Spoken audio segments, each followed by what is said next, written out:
Imagine, if you will, those 3 a.m. thoughts about time, space, or the odd and unusual things. These are not your everyday topics.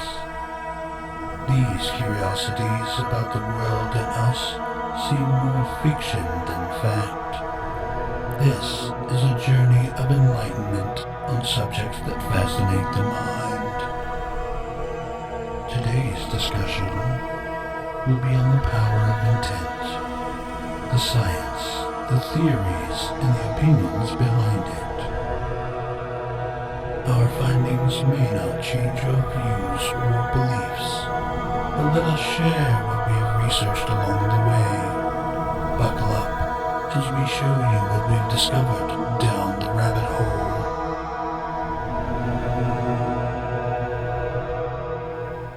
Hey everyone, welcome back to What If Down the Rabbit Hole. Today we are going to talk about the placebo effect. I'm sure you're all familiar with the placebo effect, or fake it until you make it, manifestation, Right. the law of attraction. I mean, all these terms are pretty much the same thing. All Right. the methods are realistically, based on our research, exactly the same. Right. So, I concur. Interestingly enough, too, it's kind of funny because when you talk to people about things like manifestation, the law of attraction, the law of assumption, all of that, it kind of all goes back to intention, and it kind of all goes back to the placebo effect is kind of intention related. I mean, it's basically about whatever you believe to be true is. And the mind is that powerful, and we've seen it in the medical establishment, and we've seen it in many other cases, and it's really cool stuff. So, yeah, it's like that line from The Matrix, where Neo wakes up in the first Matrix movie, and Morpheus, he's like, I thought it wasn't real, and he wipes the blood from his mouth. And Morpheus says, your mind makes it real. yeah, 100%. So Harvard Medical School actually did a study on the placebo effect, and realistically, the what they call the power of the placebo effect. So they posted this December 13th of 2021 from health.harvard.edu. The head of the study was Professor Ted Kopchak. I'm hoping I said that right. Right. Either Probably that right. or I just butchered his name. We'll forgive you. So the research itself focused on a couple of different groups of people. So they gave one group of people the actual drug, one group of people a placebo, and then one group of people absolutely nothing. And that was the control group. And so what they found was that the placebo was 50% or better as good as the actual drug in this study. So, Professor Kopchak actually goes on to say, what if you're taking a placebo, right? So he furthered the study, and he took similar groups, right? One, he gave the actual drug on the bottle. It had the name of the drug. The people he gave the placebo to wrote right on the bottle, placebo. So they knew they were taking a placebo. And then the control group did absolutely nothing. And once again, they found that the placebo was 50% or better, as good as the actual drug. Sure. And he goes on to say about how, and I'm paraphrasing here, that just the act of taking that pill makes the person or the group feel like they're getting better. It's fascinating. I recently, and this is a name that will probably get brought up a few times, I would imagine, over the course of our podcast here. But Dr. Joe Dispenza recently did an interview where he knew of a study in a monastery that was done in a monastery in Massachusetts, where they took these men in their 70s and their 80s. A lot of these men weren't even able to walk on their own; they had to use a cane or a walker. And this doctor who was running the experiment said, "You have one thing: you have to act, behave, and think like you're 20 years younger. And you need to go into your mindset that you are 20 years younger, and you need to behave like you did 20 years ago, act, do the same activities, everything. But just get it in your head every day that that's what you're going to do." And they took these measurements, obviously, what scientific measurements they could. They tested their brain cognition. They tested their mobility, their range of motion in their arms, legs, joints. They even measured their fingers and toes to see if their arthritis would improve, like, because finger and toe length is a, and I believe this went on for a few weeks, and when they went back, they redid all these scientific measurements, and their cognition. And first of all, when they went back up to this monastery, the doctor observed these men that came in there, these men in their 70s and their 80s that were walking in there with canes and walkers, playing touch football. Their fingers and toes got longer, their cognition got better, their range of motion in their limbs got better, their labs came back better, that their certain chronic conditions they had, like diabetes and things like that, had gone down. And it was really unbelievable. And the only direction they were given was, you need to be in the mind of somebody who's 20 years younger. And they really took that. And when you're isolated in a monastery and you have no outside forces influencing you or reminding you, oh, I'm old, these gentlemen improved significantly from this. And that right there just goes to your point, goes right there, that these placebo effects, or these intentions that are being set on a mental level, are extremely powerful over the body. Extremely. Sure. So that Harvard study, Professor Ted Kopchak actually says that the placebo effect is not just about brain power. Like you said, you have to, in that study you just referenced, how they had to act that way. It's the ritual around the placebo as well. Absolutely. Not just taking the pill, but, like going to a doctor's office and taking a pill. All of that says, hey, I'm getting better, right? And so your mind kind of makes it real, so to speak. Sure. And not to no pun intended, there's a lot of rabbit holes to go down on this topic. And the ones obviously we're addressing right now are more of a physical one. But when you believe something and you can reprogram, once again, I'm going to reference Joe Dispenza. When you reprogram your subconscious mind, your paradigm, when you reprogram that to believe something new, whether it's through repetition, whether it's through physical activity, whether it's through affirmation, whether it's just believing in what it is that you're attempting. I don't know if that's the right word to use, but what you're attempting to do or attempting to accomplish is a very powerful thing. Like you said, it's a ritual in and of itself. Sure. To go through and do that and to make that happen. And the results, I mean, these are scientific results. These are doctors, right. These are scientists, these are MDs, PhDs. These are people that are putting these results out there. And well, hey, they're hidden in books, aren't they? 100%. Yeah, so no, they actually, one of the questions they asked in the article posted on Harvard Medical's website, is, well, how do you give yourself a placebo without taking a pill? And the researchers, specifically Professor Kopchak, goes on to say, again, it's the ritual, right? And so engaging in like some sort of ritual, depending on what your intention is, right? So if your intent in this instance, in this article, they talk about The intent is getting better, right? Getting healthier. So, you know, having a healthy lifestyle, right? Exercise, eat right, meditation can help quite a bit, that sort of thing.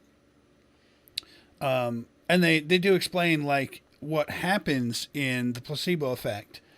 Essentially, is it's a neurological effect. So it increases your brain, actually increases the production of endorphins and dopamine, that sort of thing, right? Which you'll hear, we'll call them fitness fanatics, fitness enthusiasts, if you will, talk about this all the time. Sure. Once you start going to the gym, it makes you want to go more. Right. For the same effect. Your brain, again, it's a neurological effect. Your brain creates the dopamine and the endorphins that make you feel good, which makes you associate that act with feeling good. So you do it more, which, you know, just begets the act over and over. And eventually you do become better, healthier, that sort of thing, right? Yeah. It's So- it's you know, the thing of it is too is that this is a phenomenon, medically speaking, that's been going on for a very, very, very long time. I mean, I've heard stories about, even in Army field hospitals in wars past, Korean War, Vietnam, you know, guys couldn't get medicine that they needed, and because, you know, supplies were being held up because of, well, you're in the middle of a war, right? Right. And I was told that these guys were given things like sugar pills and told they were pain pills. Oh, yeah. And it worked. And these guys, their pain, they were able to manage their pain taking sugar pills Sure. because they believed that They actually had an episode of MASH about that. Yes. MASH, for those of you who may or may not have seen it, it was an old TV show about the Korean War. The show lasted much longer than the war itself. Yeah. But again, they couldn't get supplies, and they had patients that needed pain pills. And so they're like, listen, just everybody, this is the story you're going with. Yeah. And so they gave everyone sugar pills, and they're like, oh, I feel so much better. Thanks, doc. And back then, it was basically kind of, I don't even know if anybody was really looking into that. I mean, it was kind of like, oh, it's mind over matter. And, you know, now it's interesting because the very placebo effect that our medical establishment has known about for a very long time is now, you know, now anybody that's engaging in social media and goes on YouTube, whatever, we all know that there's the manifestation gurus out there, and they talk about intention, and they talk about feeling it, and the feeling is the secret, and all Right. that. And, you know, people that see that and balk and say, well, no, I mean, that, you know, that's just, you know, that's bullshit, pardon the expression, that's not the case. Yet we know for an absolute medical fact that a placebo effect, which is in theory the same thing, I mean, you're basically believing that this placebo is curing you and your body reacts accordingly to that belief. Right. Well, then what's the difference with any other kind of physical manifestation? I mean, maybe it's just my thought process, but I think it's 100% the exact same. I mean, to really oversimplify it, Yeah. you know, the right actions and the right belief essentially just changes the reality of it. 100%. So you're sick in this instance, based on the article published by Harvard. If you're sick, the simple act of taking a pill, whether that pill is, you know, actual pharmaceuticals or just compressed sugar, the fact that you have a pill-like shape in your hand and you put it in your mouth and you swallow it, you know, that's the right action. And you believe that it's making you better. And so it changes your reality in that it makes you better. And let's be honest, too. We're conditioned from the time we're born to believe that. When you're sick, you go to the doctor gives you medicine, and you get better. Yeah. So we're programmed for that ritual. We're programmed from that ritual from the time we're born, basically. I don't ever remember a time in my life where when I was sick, even as a little kid, an early memory, my mom would take me to the doctor, I'd get medicine, whether it be cough syrup or pills to take or whatever it might be, and you take it and you feel better. And you say to yourself, now looking back on it, you say to yourself, okay, I'm sure the medicine had, okay, this is a dumb thing, a medicinal effect on my body. But even if it didn't, I believe that it did. So really, would it matter? Right. I mean, that's an interesting question. That's a question I think that the medical establishment, in my opinion, I don't know if they're answering it or not, or if they care about it or not, or if it's even on their agenda, or they know it already and they just don't want to talk about it. Because let's face it, there's a lot of lucrative, profitable stuff that can go away if that were 100% the case. There's no money in a cure, right? No, absolutely, 100%. But so I think like the big question, right, is going on this study, right? Like the study said, the question they ask is, how do you give yourself a placebo without taking a pill, right? And I know you have read a lot of this gentleman's work. I've also read a lot of this gentleman's work. The big question overall is how, and there's a scientist, number one best-selling author, I will say of all time, but I'm sure he's got a bunch of bestsellers out there by the name of Greg Braden. Yes. So he wrote a book. I don't remember when it was published, to be honest with you, but I know that in mid-2000s, I think it was, he did a live talk in Milan, Italy, that you can watch on YouTube. Same title as his book. You just look up The Divine Matrix. Mm-hmm. Great book. And he dives deep into the science of how.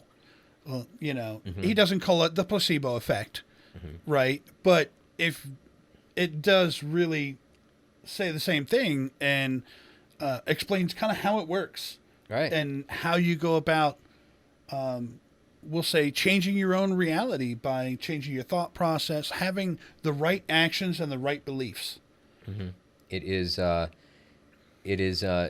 What's Greg Braden is one of those people that the second, I don't care if you believe what anybody believes in. He's one of those people that if you see him on a screen talking, his demeanor is so wonderful. Like you will get lost in what he's saying. And he's got a show on the Gaia Network. I don't know if he still does. The pandemic might have. I'm not sure what happened, but yeah, tons of YouTube videos, tons of live events, tons of interviews, and the intellect on this gentleman is just amazing, really. And I happen to really love his work. I love what he has to say. But it's intentionally, no pun intended, the message that Greg has in the Divine Matrix about changing your reality and changing your health and changing your outside circumstances by going within. The one thing Greg Braden points out in a lot of his research is the ancients, and because that's where he gets a lot of his research comes from ancient texts and everything from stuff written in dead languages and even biblical stuff that was edited and things of that nature. So yeah, I mean, for anybody who doesn't know or not in the know, Greg Braden, check him out. I mean, you're gonna get a lot of information, and it's gonna make total sense. I'm a huge fan.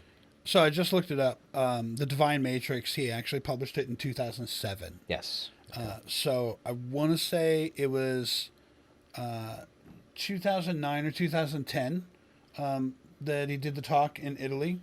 And again, you can watch it on YouTube. Mm-hmm. But great talk. He dives again real deep into the science.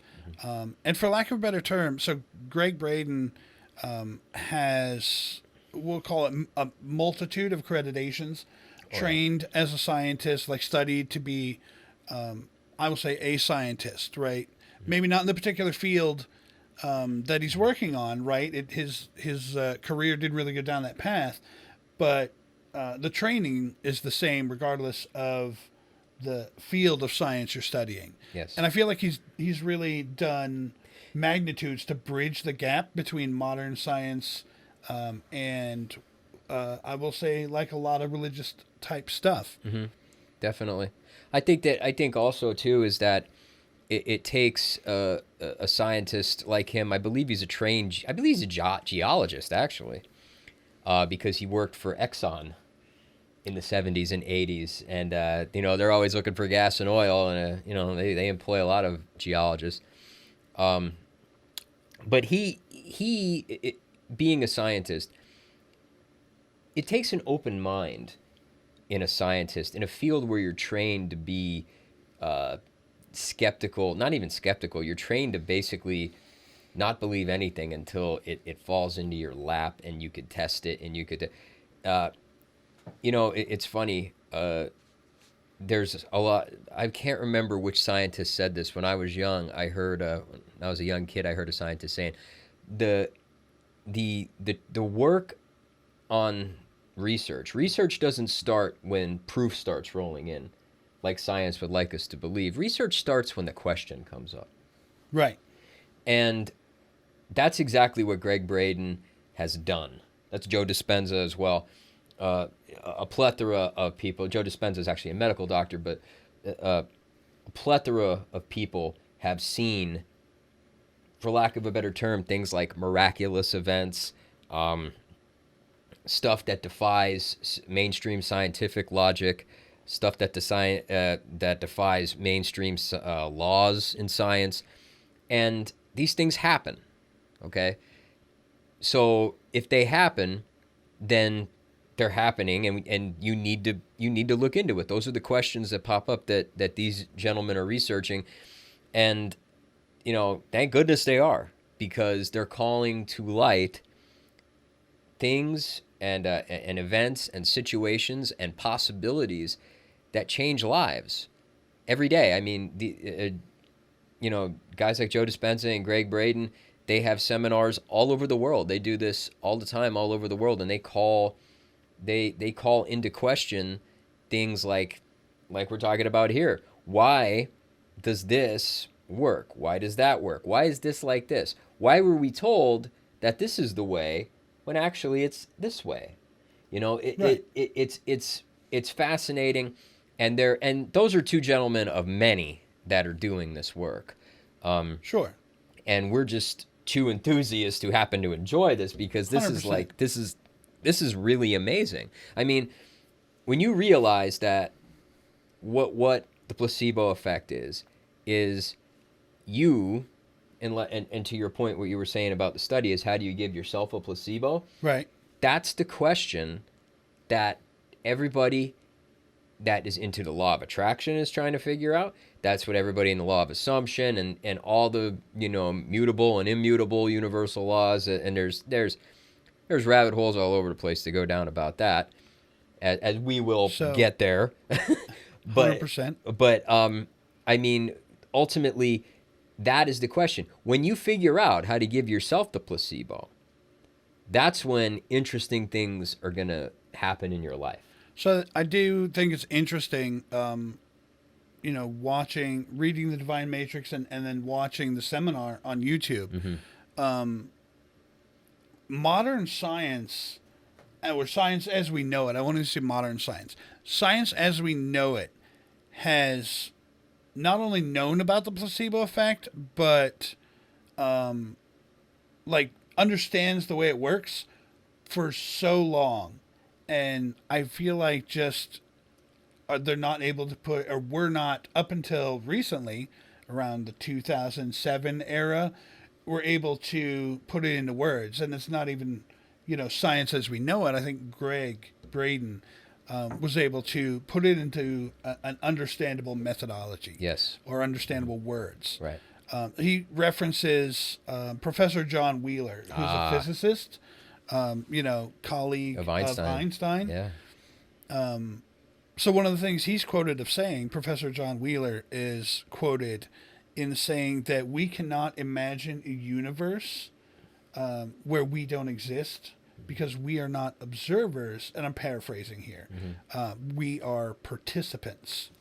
It's funny. I read a quote by him the one time, and once again, I'm going to probably butcher the hell out of it. So I'll paraphrase as well. But he said, if anybody, something to the effect of, if anybody understands quantum physics, they don't know what they're talking about. Basically saying quantum physics is just as confusing to quantum physicists as it is to the layperson trying to get explained about it. And he was he said it like in a joking way. But, and like you said, he was a colleague of Einstein. And as was Greg Braden also on a few of his things that I saw, he would talked about Max Planck or Max Planck, or I'm going to butcher his name too.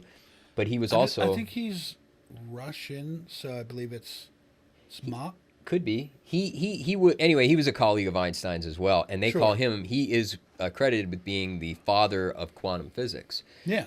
And, you know... all these brilliant minds, these guys who were the first to do a lot of things and talk about a lot of the concepts of quantum physics, you know, really groundbreaking things. And what we're learning today are still what quantum physics is pulling out today and figuring out today is still supporting what their hypothesis was, and some of their theories were way back in the day. And that's always a very strong sign that, hey, you know, we got something going on here. And that's exciting. And Professor Wheeler went on to say about, or again, paraphrasing, but was quoted as saying to the extent of consciousness is creating the physical universe. So, like, essentially, you know, we keep making scientific discoveries.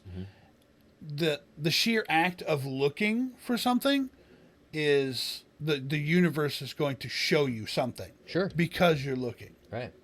If you don't look, it's not going to show it to you. And not only that, but what you, with the observer effect also, was, you know, matter can exist as a particle or a waveform.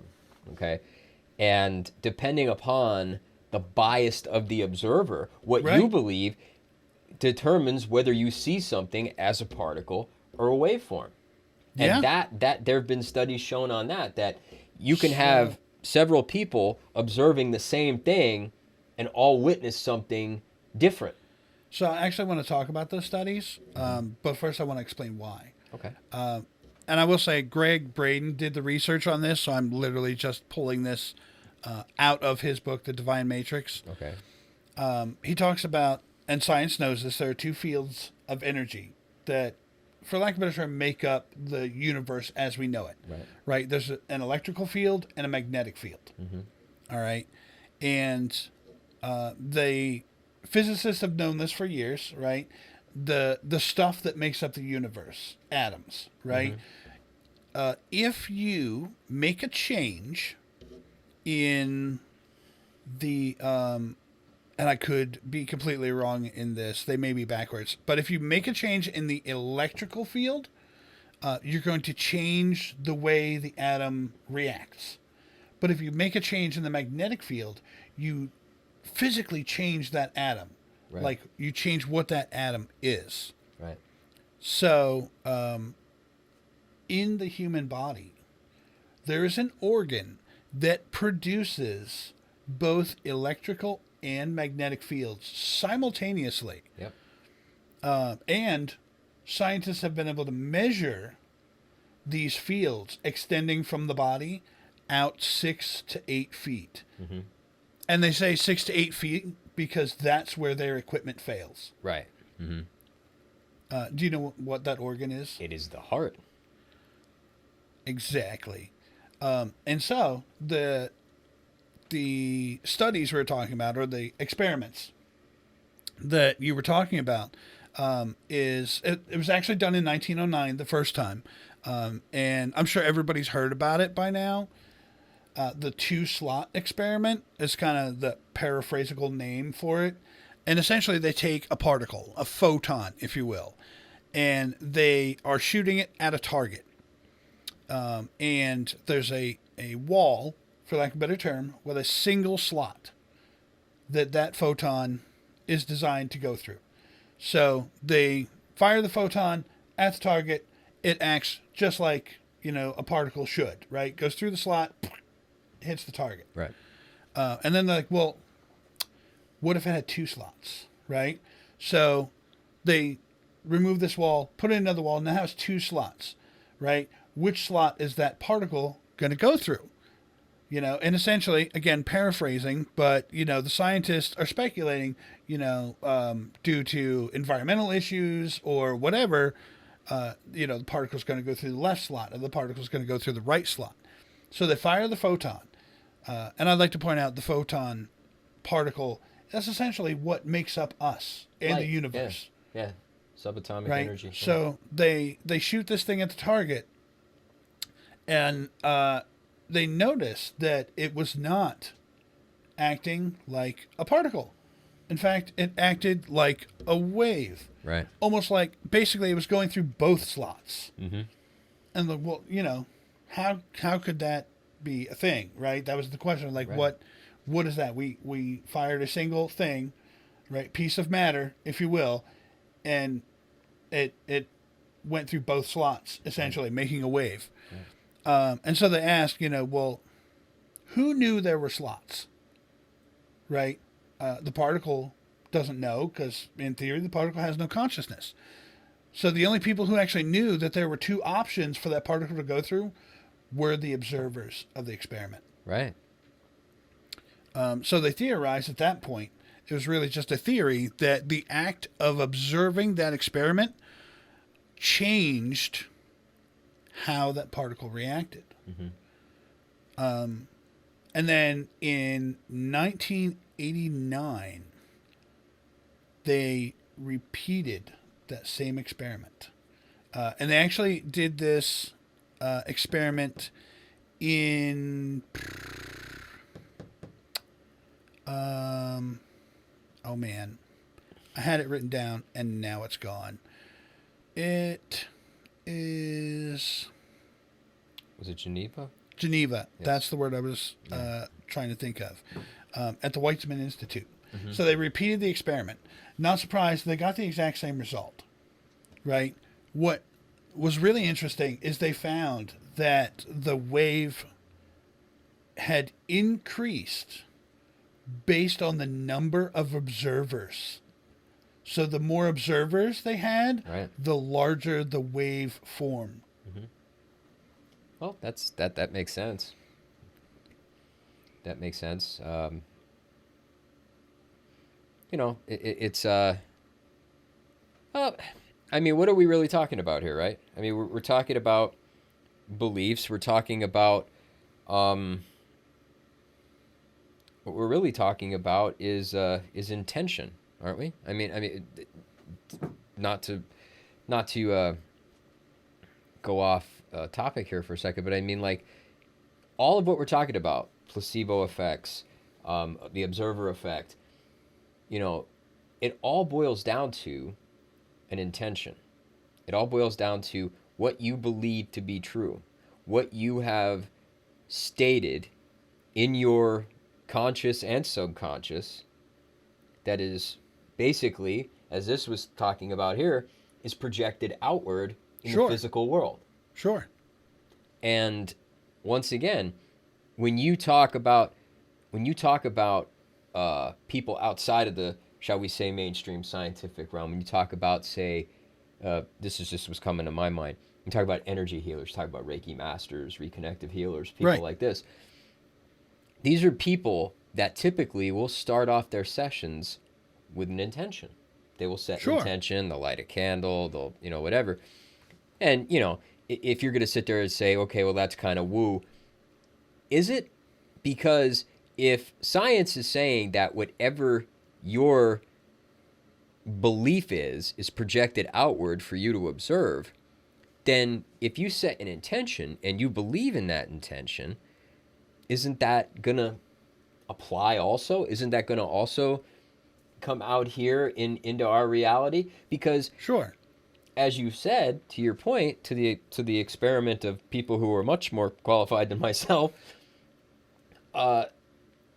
when you observe something, when you see something, and we're all these particles, we're all made up of these particles, and if our beliefs and if our emotions and if our intentions are fixated on an outcome, well, being as though that we're made of those particles and these particles are here and everything around us are made of these particles, why can't we influence all of the particles in reality, or at least within reasonable from where we are? Like you said, these guys doing these experiments had limited results because their equipment was limited itself. Right, right. So who's to say that, you know, the power of the human mind, the power of intention, the placebo effect isn't something that is much grander in scale than what we have come to understand or look into? Sure.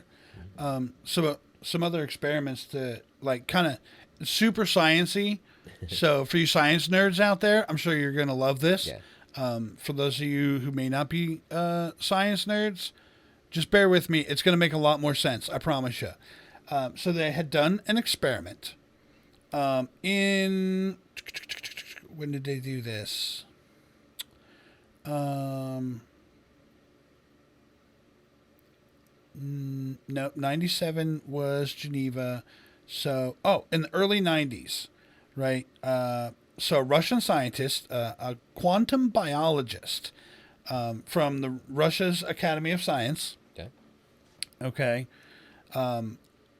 He so essentially takes a photon, right, and puts it into a vacuum tube, right? Or I'm sorry, he makes a vacuum tube that contains just photons, right? And so when they observe the photons, their existence within that vacuum tube, it was essentially random, all right? And then they're like, okay, well that totally makes sense because there's nothing in there but these photons, so they just exist randomly in this vacuum, Right. And they're like, well, so what would happen? Out of curiosity, they went ahead and dropped some human DNA into this vacuum tube with the photons, right? And they looked again, and the photons had aligned themselves with the DNA. That's awesome. Okay. Essentially making up that, I guess, just for reference purposes, they essentially made up the double helix that we all know as human DNA. Right. Twisty ladder. Okay. So they're like, okay, well, that was really interesting. So essentially, photons, the stuff that makes up the universe, they aligned themselves with the DNA. So then they were like, well, what happens if we take the DNA out? So they take the DNA out of the vacuum tube, and they look again, and the photons are still in the same configuration as the DNA, right? And so then this study goes on further, right? Essentially, they're like, okay, so apparently DNA can change matter. Photons are matter, essentially. Yes. Right? You put DNA in with photons change. So human DNA changes matter. Make sense? Yeah. The Institute of Heart Maths are the ones that did that study I was telling you about, how they measured the electrical and magnetic fields that are put off by the heart, extending, and it was 5 to 8 feet. But that 8 foot mark is kind of where their equipment that's the limit. just stops. That's That's all the further they can measure. They did a study that showed, looking at human DNA based on your mood. So if you picture like that double helix, if you are in a relaxed, like happy kind of mood, right? And they tested this essentially by looking at people's DNA live, and they subjected them to, we'll call them feel-good type of stimuli, and you can see the double helix just kind of relax and stretch out. And another group of people, they expose them to, we'll call them negative stimulus, and you can watch the DNA actually like scrunch up. Right. Okay, so your emotion essentially can change your DNA. Sure. All right. So, if human emotion can change human DNA, and human DNA can change matter, Right. then it stands to reason that human emotion can change matter. Exactly.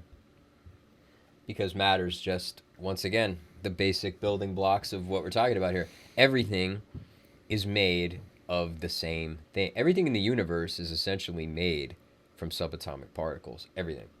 Us, you, me, this table, the moon, the planet Saturn, your dog, everything.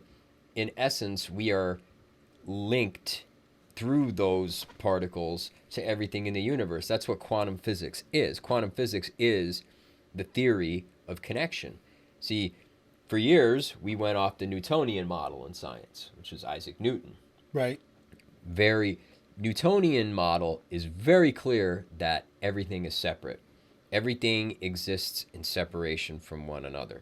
Quantum is everything is connected. Right. Everything is together. Everything is, we all come from the same place. We all are made up of the same stuff. Ergo, it stands to reason that if we're all the same, we are connected. We are connected through a field of, you could call it what you want. Einstein called it the unified field. Max Planck called it the matrix. Right. You had, and nowadays we have people that call it the field of consciousness. It's basically... It's an energy field. Right, exactly. It's like the Force. We're all Jedis, people, okay? I mean, it kind of is like the Force. It kind of is, yeah. So I keep saying they. Let me look at my notes. I forget who actually did the study, right? But they took a single photon, right? And they wanted to test a theory. Okay, so they took a single photon and they split it in half, thus making two identical photons. And they separated these photons by 14 miles. All right? And they discovered whenever they stimulated one photon, the other photon would act the same way. Right? Yeah. And they questioned, like, how? How is that even possible? Literally, the information would, in theory, be traveling from one photon to the other photon faster than the speed of light in order for it to be reacting the same way when it's 14 miles away. Yeah. But Greg Braden actually, I think, described it best when he said matter is holographic. Yes. And so the literal meaning or translation to a hologram or anything holographic is that the smallest part of any one thing contains all of it. Yeah. It's like Right. it's like those pictures you see that are all made up of the same picture, but they make a big picture from small versions of the picture. Right. Right. And so it goes or stands to reason, since everything, like even we, are holographic. Yes. Right? That the way this experiment worked is not that information was traveling from one photon to the next photon faster than the speed of light. It's that because they're holographic or they're holograms, whatever they did to this photon was the information was already there at that other photon 14 miles away. Right. Because they're a hologram of each other. Yeah. I thought that was super interesting. They're literally connected, again, by that energy field. It's interesting because I recently, something for you nature buffs out there, I recently saw there are wildlife biologists in British Columbia. I think the study's going on right now, actually, or at least part of it is. And they're studying wolves. Wolves are interesting because they obviously live and hunt, and their entire lives are centered around packs where they all coordinate, work together, do what they have to do. And in British Columbia, packs have certain borders. They're so a couple hundred square miles. And basically, they set their markings in their territory. Sometimes they use natural boundaries. Sometimes they mark them themselves. We know how dogs do that, right? 100%. And other packs know they're not supposed to cross into those territories or else it's on, right? Right. But the boundaries are huge. Now, if scientists believe that, the biologists believe that how wolves communicate, let's say wolves are hunting a herd of elk, and there's a sick elk, an elderly elk, it's sick, it's not doing well, and that's their target, okay? Now, sometimes wolves are, 100 yards from each other. Right. And it's not like they're yelling over in like English or something like, yo, yo, they can't do that. Sure. They have to, A, they can't do that. B, they have to be silent and stealthy. But yet somehow that wolf on the other ridge knows what this wolf wants it to do. And that always perplexed it. They realized that through experimentation, they're probably, now this is probably, it's a theory, Right. using some sort of magnetic field to convey that message to the other wolf. And Sure. here's the other interesting thing. If I'm a wolf and I'm in my pack, and you're a wolf in another pack that we have border territories, Right. they've actually documented this. There was a member of a different pack that crossed over into the other pack's territory. Okay. Now, this particular pack was like 80 miles away from this incident occurring. But biologists were separated and observing this. At the same time that wolf crossed over into the other pack's territory, 80 some miles away, all those wolves stopped what they were doing and turned around and started running back in the direction to where that wolf came into their territory. Sure. They knew. Right. They knew. Now, did they get there in time? No. It's a ways. But it's Right. fascinating that animals have that ability. Animals have these abilities as well. They have these abilities to understand and pick up on these things that we just don't have. Or maybe we do and we don't know how to use them, whatever the case may be. But, I understand what was going on there with the particles is something different. You're talking about holographic. Well, so it's not actually different if you think about it. So essentially, to really dumb it down, the research shows that once something is connected, it's always connected. Right. And so again, going back to the information was already there 14 Right. miles away. It's very similar to what you're talking about in the wolf scenario, right? And so scientists talk about before the Big Bang, or at least the point of the Big Bang. Our universe was very tiny.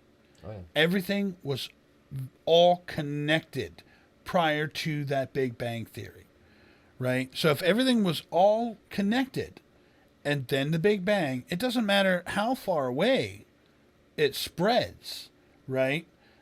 It's still going to be connected by that energy field. And I mean, the words we used were human emotion, right? But Right. if everything is connected, couldn't any emotion really do the same thing? Absolutely. And I mean, we know that any animal may not appear to be a conscious or intelligent being by human standards, right? But they're still going to have thoughts. They're still going to have emotions. Sure. In your wolf example, we see that every day in our own pets, right? Cats, Yeah. dogs, that sort of thing. Yeah. I mean, dogs are like 98% identical to wolves or something like that. I mean, Yeah. they're I mean, genetically outside of the speaking, they're the Chihuahua, same. but Yeah, that's a fox or something.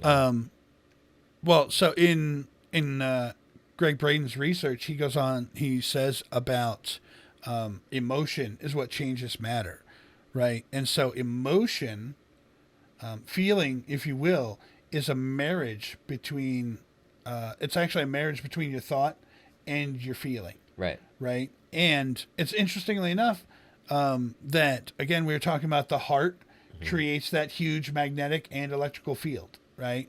So if your thoughts come from your mind, feelings, and we all know this because we've been in those situations, we just get this gut feeling that something's not right or whatever. Right. Feelings come from your gut. The marriage, it would make sense that they would be, we'll call them married and sent out into the universe from your heart. I believe they call that coherence. I've heard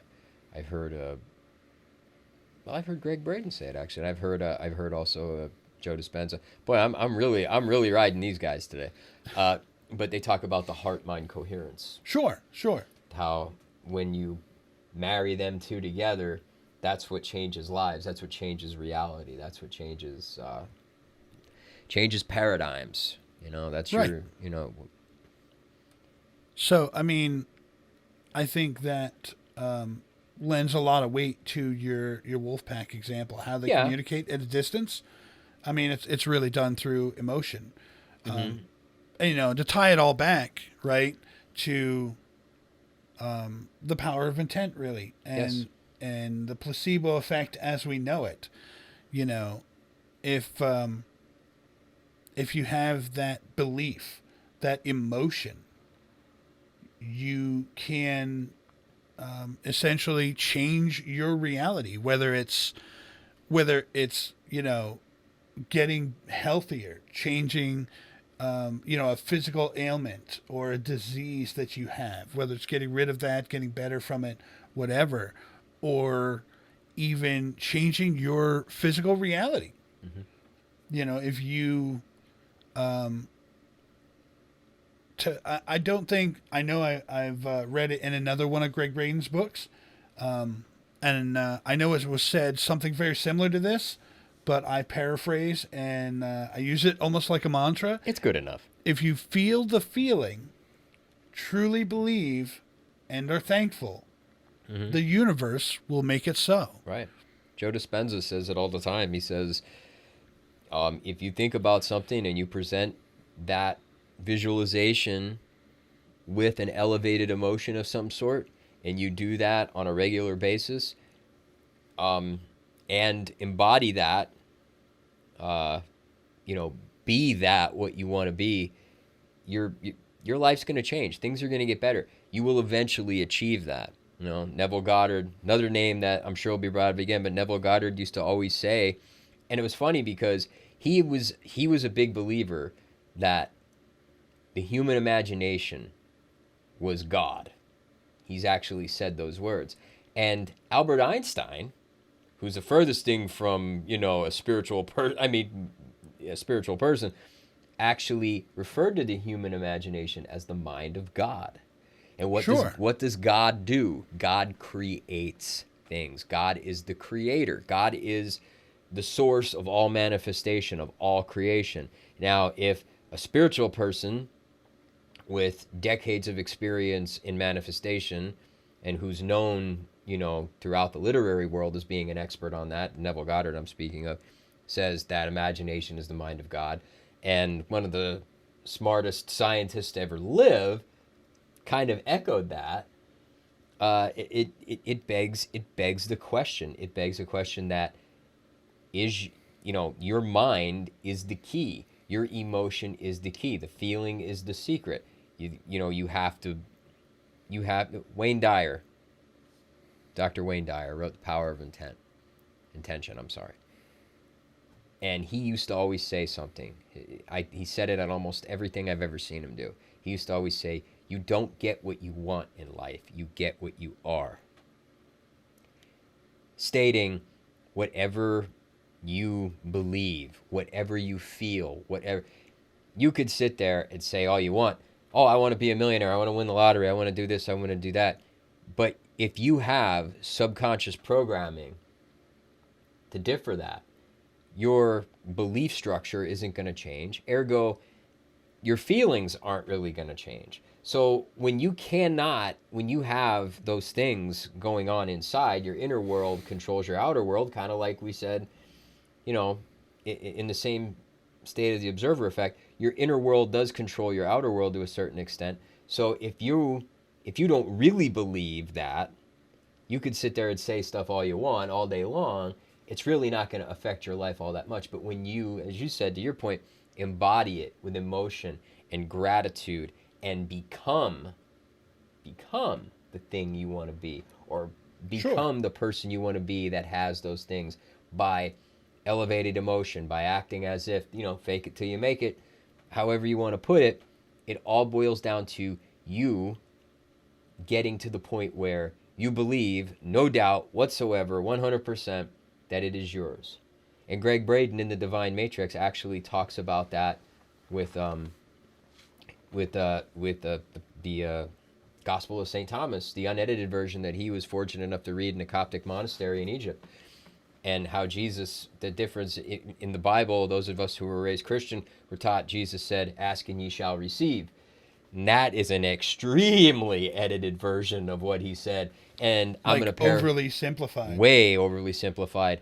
It would be just as simplified and more accurate to say Jesus basically said, believe in what you ask and you shall receive. Believe you already have it. 100%. Sure. And feel like you have it. And it'll happen. I agree. Mm-hmm. I'm glad we agree. So there you have it. The placebo effect, the power of intent. Fake it until you make it. However you want to phrase it. I feel like this is a subject that we could do multiple episodes on. Sure. Really. Mm-hmm. And but unfortunately, we are out of time for this episode. Mm-hmm. So, hey, tell us what you think. Any ideas, questions, comments, whatever. Leave it down in the comments. Absolutely. And we're gonna be doing a lot of stuff, but I'm sure we're gonna touch back on this. Oh, we're gonna have easily. There's like 20 rabbit holes we could have went down here that we didn't. Sure. But hey, thank everyone for tuning in, logging on, whatever the kids say nowadays. Yeah. Join us next time for another episode of What If Down the Rabbit Hole. See ya. We've tried our best to provide all perspectives on these topics. If this type of content speaks to you or interests you, please subscribe to get notified when new episodes are released. Check out the show notes for all the references discussed.